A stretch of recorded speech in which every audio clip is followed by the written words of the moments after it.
Kecelakaan lift beberapa kali terjadi. Awal pekan ini misalnya belasan orang terjebak dalam lift macet di Tebet.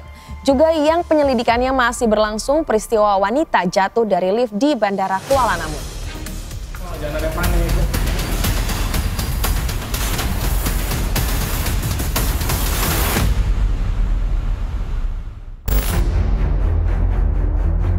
Peristiwa saat Aisyah Sinta Dewi jatuh dari lift di Bandara Kuala Namu. Disebut saat kejadian, Aisyah tengah mengantar keponakannya yang hendak berangkat ke luar negeri dan mendapat kabar keponakannya tertahan di keberangkatan internasional. Tergesa saat hendak keluar, korban tak sadar pintu lift yang terbuka dibelakanginya. Ditengarai panik terjebak, wanita yang kemudian diketahui berasal dari Medan Sunggal ini membuka paksa pintu lift di hadapan yang bukan merupakan akses seharusnya. Kemudian jatuh terperosok.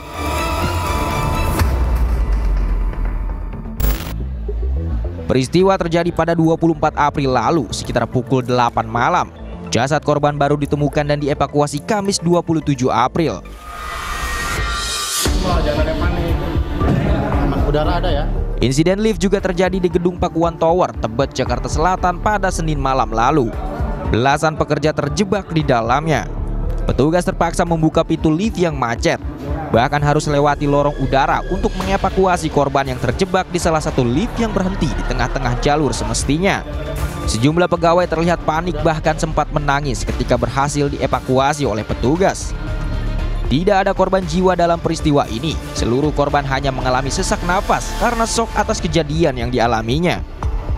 Bekerja mengangkut secara vertikal, menggunakan lift tentunya pun berpotensi bahaya. Di antara risiko, bahkan juga sudah pernah terjadi seperti malafungsi alat. Akibatnya, di antaranya lift macet dan pengguna terjebak di dalamnya. Panik biasanya yang langsung terjadi.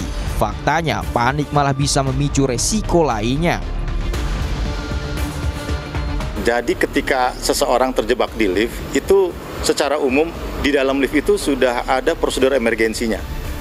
Yang pertama, disediakan tombol emergensi. Maka orang yang terjebak di lift, dia harus menekan tombol emergensi. Dari tombol emergensi itu akan terhubung kepada pusat komunikasi dan pusat kendali daripada sistem keamanan dan keselamatan di gedung tersebut. Sehingga akan terjadi komunikasi, ada intercom, ada suara yang bisa didengar dan suara yang bisa disampaikan dari dalam lift, dari dalam base lift itu sendiri, box lift itu sendiri, sampai dengan di pusat kendalinya, sehingga nanti akan ada panduan oleh petugas dari manajemen keselamatan kebakaran gedung yang akan memandu orang yang terjebak di lift. Selain malafungsi, potensi bahaya lain ketika gunakan lift diantaranya kejatuhan benda hingga sengatan listrik. Selain langkah tadi, pengguna yang alami kendala juga bisa hubungi 112 yang merupakan nomor panggilan darurat di setiap daerah.